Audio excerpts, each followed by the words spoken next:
Money is a byproduct of the value that you provide. It is not a byproduct of how hard you work. This was a really hard lesson for me to grasp because I grew up with this mentality with the harder you work, the more money that you're going to make. Now, hard work is very important. I work very hard, but there is a right way and a wrong way of working hard. If hard work was the most important indicator as to how much money you would make, then every construction worker and every laborer would be a millionaire, but they're not.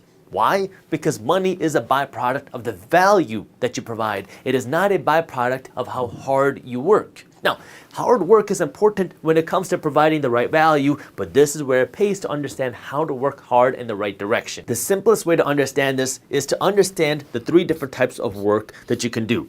You have the labor work, then you have the busy work, and then you have the thinking work.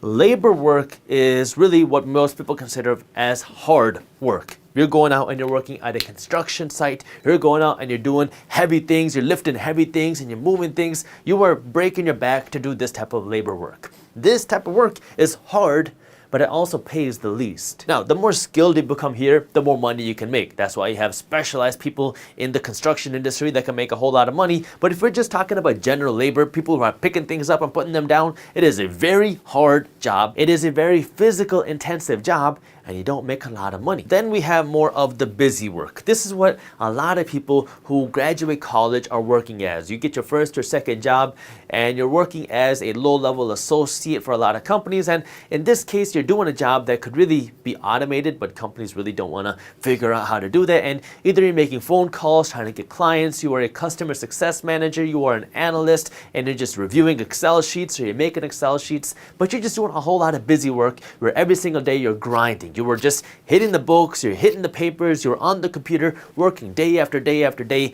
doing this type of busy work. You can make more money here than here, but the real money comes here in the thinking work. These are your executives in the company. Your executives in the company are not working every single day doing this type of busy work. They're not on Excel every single day trying to build spreadsheets and trying to build analysis and formulas. What they're doing is they're thinking, how do we allocate our capital? How can we come up with new business ideas? How can we invest in growth? How can we innovate for the future? This is the highest paid work, but physically, it is the least hard work. This is why you have to understand how money is a byproduct of value.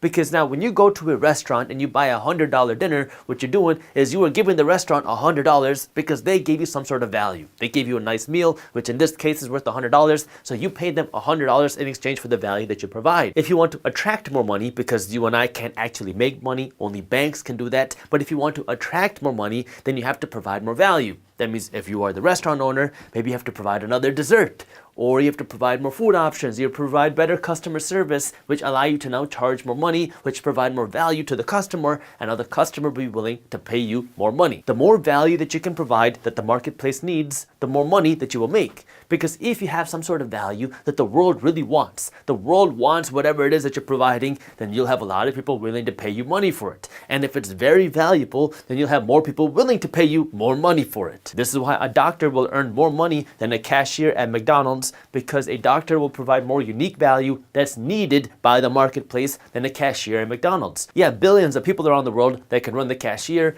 but you don't have as many people that can be doctors and perform surgeries. And the people that earn more money than doctors are the people that own the hospitals. Every Indian parent right now is going to hate me for saying this, but the reality is this is where doctors are. Doctors are people that are doing busy work. Now, it's very important, and it's not the same thing every single day because you got to do a different surgery in every single person, but the reality is this is where doctors fall. The owners of hospitals are trying to think of how they can allocate capital. They're trying to figure out how to grow, how to attract more patients, how do we expand it to more hospitals, how do we expand it to more procedures.